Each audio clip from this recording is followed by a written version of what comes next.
Good morning, my name's David Ridgway and this is Kirklees Local TV's Weekly Wind-Up, and I have to say it's good to be back. Each week we bring you a digest of the local news in Kirklees. We aim to be interesting, amusing, provocative and entertaining. But we also want to hear from you. We want to know what you know. You can always contact KLTV by email at info@kirkleeslocaltv.com and on Twitter at KirkleesLocalTV. And yes, we do have some feedback for you. 2 weeks ago we mentioned that the council's submission for a new planning document had failed. The result of this is that developers are now courting favour with officials at appeal over failed planning applications based on the inability of Kirklees to demonstrate a 5-year rolling programme of release of land. Unless a new development framework is accepted very soon, the very nature of our borough could change forever.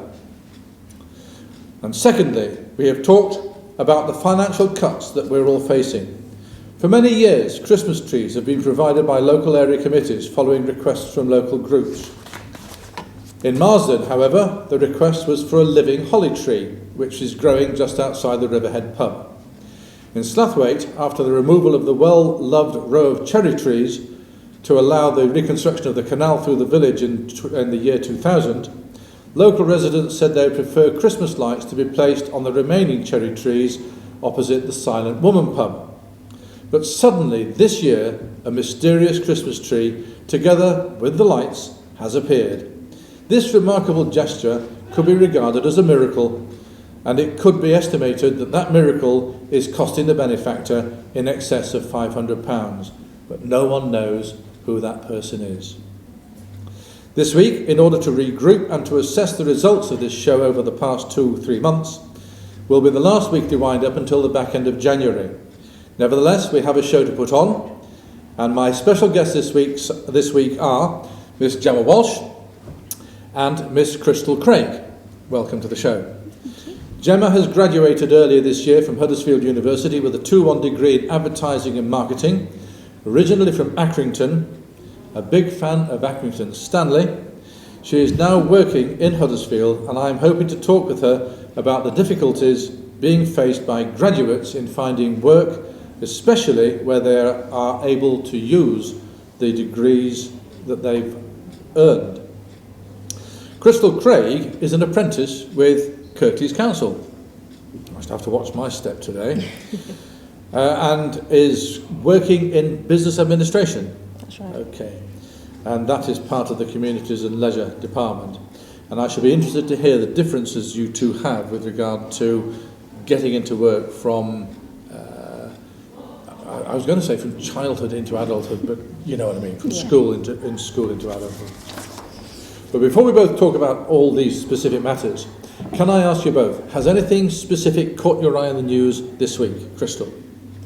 Well, just found out this morning, what's his name? Is it the great train robber? What's his name? Ronnie Biggs. Ronnie Biggs has died this morning. That interested me a bit. They did an interview with one of his cellmates who basically justified the fact that he's actually didn't play that much part in the robber, and the robbery just sorted out the getaway drivers or something like that, but yet he's been made one of the biggest person connected to the robbery, and the other people have not really been named, so that interested me a bit. Gemma? It was something from Kirklees actually, something I read yesterday. A lady from the Huddersfield University in the Health Science Department, she went to a conference to speak about childhood obesity, and there's actually a programme in Kirklees called the Startup Scheme, which work with. Oh really? Okay, well there we go. And basically they work with young people and help them lose weight. There's one-to-one mentoring and nutrition, and they actually found out that it was 60% of people had actually reduced their BMI from the scheme, and 7% had actually raised their self-confidence. So it's a scheme that seems to be working. I feel that obesity starts when parents drive their children to school. What do you think? I think it starts at home, to be honest with you. Well, that's what I said. Well, yeah, but I think it does boil down to the parents and what they're feeding their kids at home. Nothing like a massive generalised statement, is there? Yeah. Okay, thanks for that. I remember the Great Train Robbery. I remember it happening. I remember all the news following it. I remember the police investigation. I remember Ronnie Biggs disappearing, getting out of jail, escaping, and finally reappearing in Brazil. I remember all of that. And I heard an interview on the radio today, and I heard the interview saying, don't you have any regrets that the whole of this matter was driven by greed? To which he replied, no, I'm into greed. That's what drives me, is greed. Yeah. And I thought, well, takes one. But yes, poor old Ronnie Biggs. Right, the first part of the show is to look at a couple of national or international stories and to consider their impact on our local community. I'm sure you'll have been moved by, watched all, the memorial services and the funeral of Nelson Mandela. Gemma? Yeah, I've caught it on the news, yeah, definitely. Yeah. What memories do you have of Nelson Mandela? See, I didn't really... Well, I knew obviously about who he was and what he stood for, but it's something that I'd never really thought about. And it's only till after he died that I realised all the great work that he'd done. It's a shame, really, that he wasn't more publicised while he was alive, because I didn't feel like I didn't really know about him as much as I could have done. Crystal? Yeah, I first learnt about him in high school. I think it was Black History Month. I think we did it at school. That's when I first learnt about him properly. I knew of him, but I learned everything that I'd done in school in history, so that was quite interesting. But just as Gemma said, I think he should have been more publicised before he got ill and before he died. I think all the focus is on, now that he's not here, they want to talk about him. Unlike when he was here, no one really spoke about him that much, unless he was in the public eye. Well, of course, he came to prominence in South Africa at the time of apartheid. What do you two understand and know about apartheid? See that word, I'm not entirely sure. Yeah, I'm not too sure about that. One of the things that I found really interesting about doing this show is the differences between the generations. But apartheid was a system whereby the white population in South Africa was held very much segregated from the black population in South Africa. And of course, South Africa being indigenous with a black population, it created a massive amount of political unrest all over the world, particularly and strangely in the United States, where segregation in the southern states of the United States was also very much part and parcel of my youth and my childhood. So you know nothing about apartheid, but you know a lot about Nelson Mandela. Nelson Mandela campaigned and fought against the system of politics in South Africa, was jailed for all those years on Robben Island. I've seen that jail. I've seen a picture of him in the jail. It looks shocking. Well, all jails are. Well, yeah. All jails are. And I have to. I suppose it would be fair to say that Nelson Mandela was instrumental in actually breaking the regime in South Africa. But one hopes that the new regime that has come through will begin to look in life at human beings rather than the segregated white-black divide. Yeah. But one can always hope. Do you recall, you won't recall, the cancellation of the sporting fixtures between the UK and South Africa because of apartheid? Have you ever heard of that? I've never heard of that. Either. No, South Africa was part of the Commonwealth, and because of the manner in which they conducted their politics in South Africa, they were expelled from Commonwealth for, 15, 20 years. Do you think the BBC went over the top with their coverage of the commemoration services and the funeral? See, I don't think they did, because I hadn't heard about it as much as I could have done at all, so no, not at all. Well, let's put it round the other way. Do you think that the other TV stations didn't do enough? Oh, I don't know about that. No, because if one channel's going to do it, then all of them don't need to do it, do they really? Yeah, but I think if they're going to show... Sounds like collusion. If they're going to show, like, the royal wedding and showing the prince of when he were born, why can't they show his funeral? Well, I suppose it would be fair to argue that the royal wedding was sort of British and Nelson Mandela was sort of South African. That's very true, but he's also helped people around the world, not just in South Africa. And so does the royal family. Yeah, and people do adore the royal family. This is what I'm trying to say. Yeah, quite the reason why they show okay. the wedding and everything is because everyone loves the royal family. I've got to take a break in a minute, so I must ask you this before we do break from this. What on earth was that interpreter doing?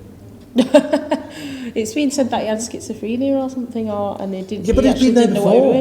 He's been there on other stuff. Did you not see this? I didn't see this. Well, there's an interpreter standing next to the president of South Africa, President Zuma, doing his sign language stuff, deaf and dumb interpreter.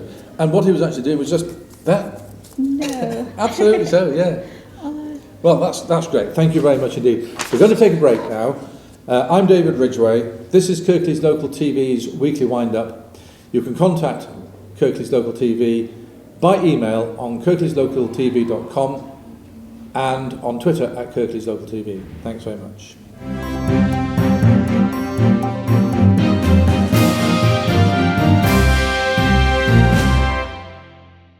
And welcome back. My name's David Ridgway. This is Kirklees Local TV's Weekly Wind-Up. You can contact Kirklees Local TV on info@kirkleeslocaltv.com and Twitter, Kirklees Local TV. In the local news this week, two specific stories have caught my eye. It's been reported that a local resident has been fined for allowing his dog to defecate in a public park. One of our early shows focused on this issue. Did you know? Did you read about this? It's something I've heard about, but it kind of is something I agree with. Well, I don't understand. Did they get fined for just letting him do it, and did they pick it up? Or No, he didn't. That's the point. Well, then I agree with you. He should get fined. Do you know what the fine was? Leaving it. £1,050. I mean, that's a lot of money for letting your dog just nip into the park. That's true, but if they have big fines, it's going to make less people it's going to make more people not want to leave the dogs. Good message. It's a good example. Okay. Yeah. Right. Do you know who the prosecuting counsel was? No. Calderdale. So the question I've got to ask is, what is Kirklees doing about this? What is Kirklees doing about this? I know the answer, but I guess you guys don't. So was it done in Kirklees? No. It was done in Calderdale. Right. But I've read this in a Kirklees newspaper. Okay. Kirklees, in the last year, has issued 7 penalty notices and taken out 1 prosecution. And I do not know what the result of that prosecution was. The reason I'm centering on this particular story is that in one of our very early shows, we centred on the dog mess problem in Marsden, and we made the appeal then that Kirklees Council should beef up its attitude towards irresponsible dog owners. And I'm sure, having heard what you said, you would agree with that. Yeah. £1,050. £500 for the fine, £500 for the court costs, £50 victim surcharge. Not absolutely certain who the victim is. Last week, this time, I was sitting patiently waiting to have a partial knee replacement, which is why I couldn't do the show last week.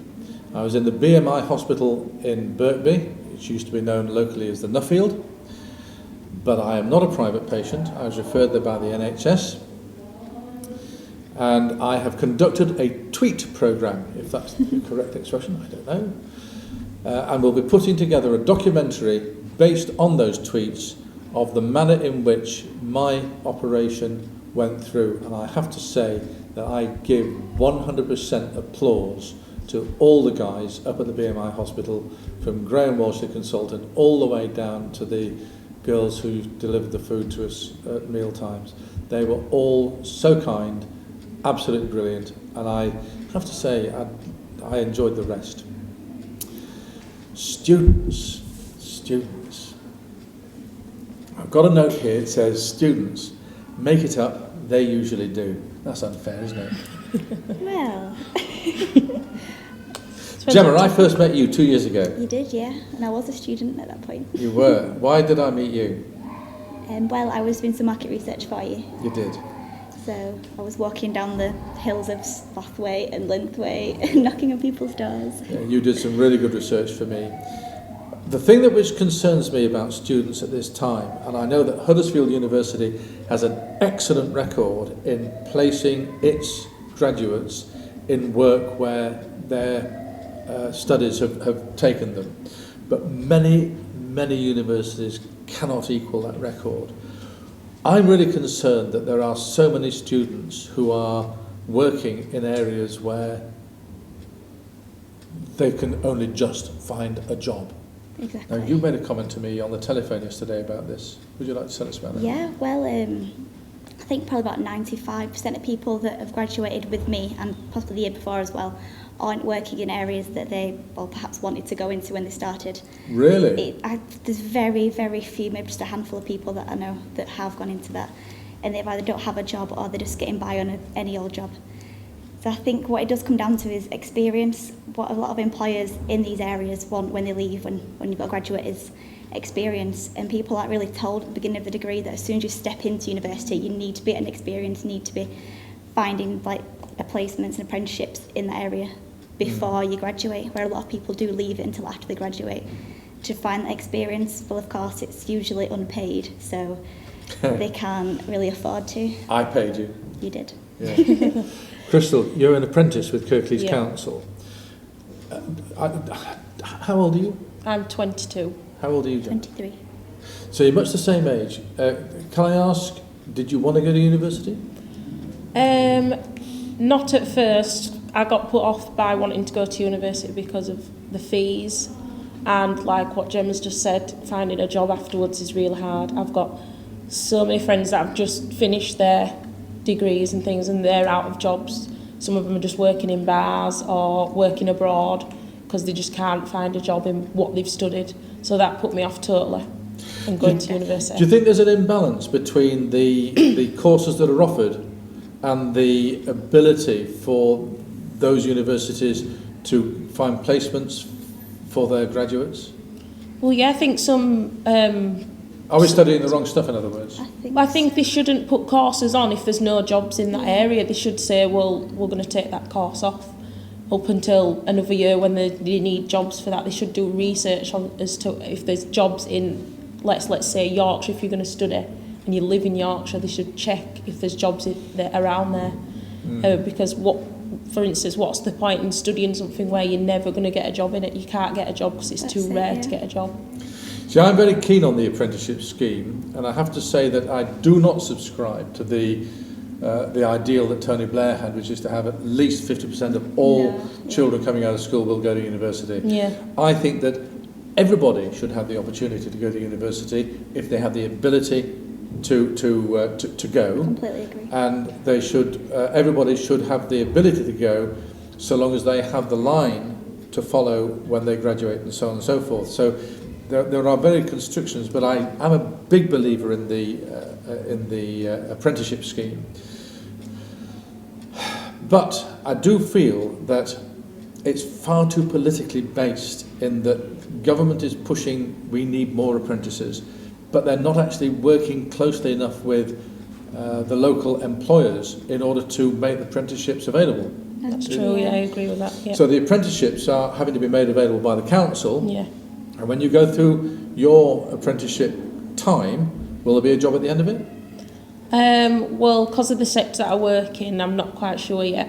But because I'm doing 2 years, so I'm doing a level 3, up to level 3 business administration.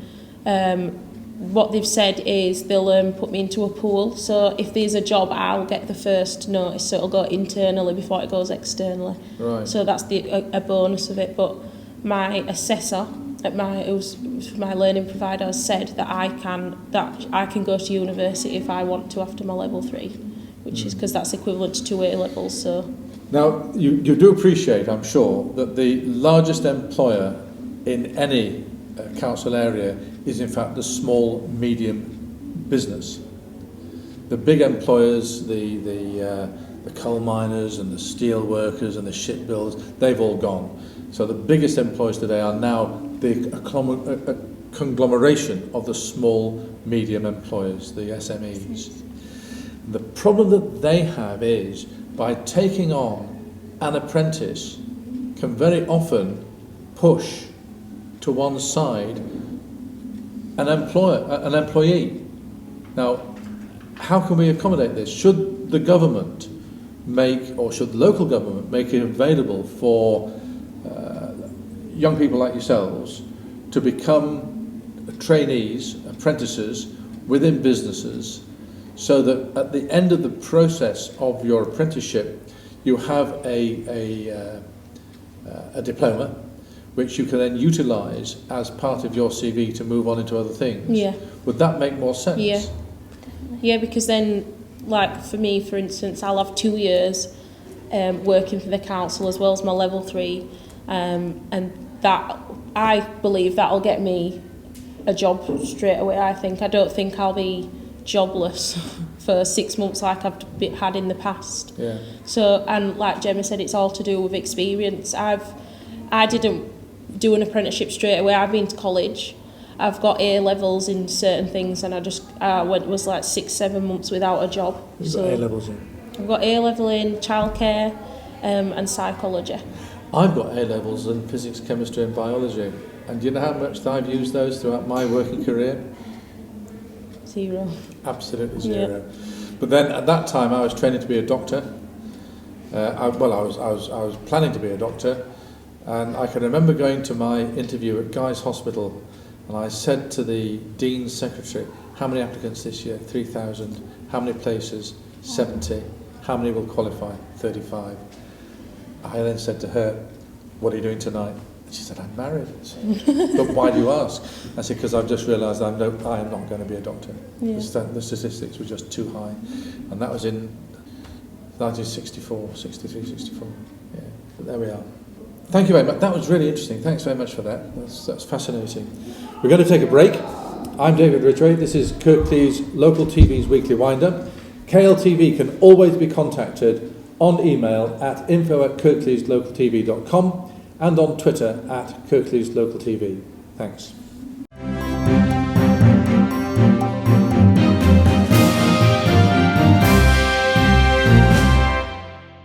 And welcome back. My name's David Ridgway. This is Kirklees Local TV's Weekly Wind-Up. KLTV can always be contacted on email at info@kirkleeslocaltv.com and on Twitter at KirkleesLocalTV. An apology. Because I've been incapacitated this week, knee stuff, I've not been able to check out what's been going on in the north of the borough. So I'm sorry if there's nothing here which covers Dewsbury Batley. My apologies. What are you planning for Christmas? I'm actually planning to go home to Accrington for the Christmas period, which is going to be amazing to see my family. You going to watch the Stanley? I'm back. No. Crystal? Yeah, I'll just be with my family. It's a bit of a shame though, because my mum does have to work over Christmas as she's a nurse, so she's got to do a night shift. So, but we're going to try just make the most of it, really. Okay. So, yeah. You'll obviously be having a good time there. Yeah. Right, I've read that we're all being encouraged to dob in drink drivers. Do you think that's good? Yeah. Well, definitely. Yeah. Right, super. I won't be coming round yours then. No, I agree with you. Do you know which statistically is the most convicted age for drink driving? It'd be over 50 or something like that. Correct. Something shocking. Yeah. My age. Yes. And do you know we deny it? We're all in total self-denial about it. It's unbelievable. What do you miss most about Christmases from your childhood? Thinking that the presents are from Santa and not from your parents. I miss that. Excellent. Crystal? I prefer Christmas now because I've got a little sister.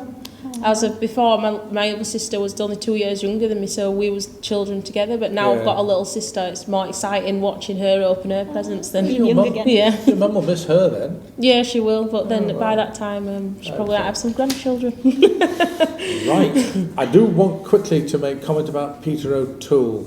But before we came onto this show, you told me you've no idea who Peter O'Toole is. No. Peter O'Toole is one of the greatest actors that ever trod the boards in the UK. And he's passed away aged 82, 83, and he was a hellraiser. He was one of the hard-drinking bunch. Peter Finch, Richard Burton, Richard Harris, Peter O'Toole, and they used to cause mayhem wherever they went. And now he's gone. Do you think the actors today are a bit of a insipid, mealy-mouthed bunch? But was he an actor? Yeah. An actor, all right. Well, I don't know, because we don't really hear anything anymore, do we? I remember quite a few years ago there'd be like Hellraisers going on and everyone was just like taking drugs, drinking all the time. But now we don't really hear anything like that anymore. Was it really bad for these pop groups to be throwing televisions out of their hotel bedroom windows? No, it's just like, well, not to aspire to, but something, it makes them look cool, doesn't it? Maybe not. Okay. Now, and what do you know about Fergus Skulls? I bet you've never heard of him, have you? No. Terrible, aren't we? Fergus Skulls is a descendant of a famous Huddersfield background, a real Huddersfield pedigree. He's descended from the founder of the builders Haywood Williams and the textile manufacturers Morehouse and Brooke. Why do I have an interest in this?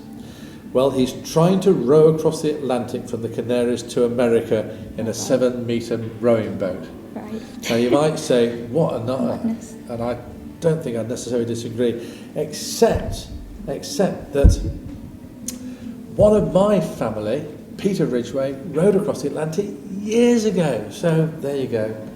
Would you row across the Atlantic?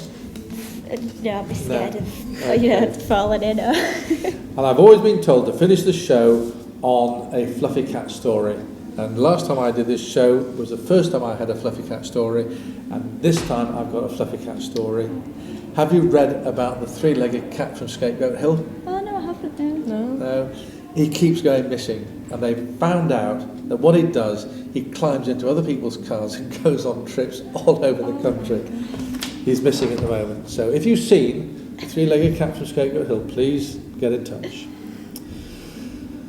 Right, there you are. Finally, from all the team here at Kirklees Local TV, I wish you all the joy of Christmas and every good fortune in the new year.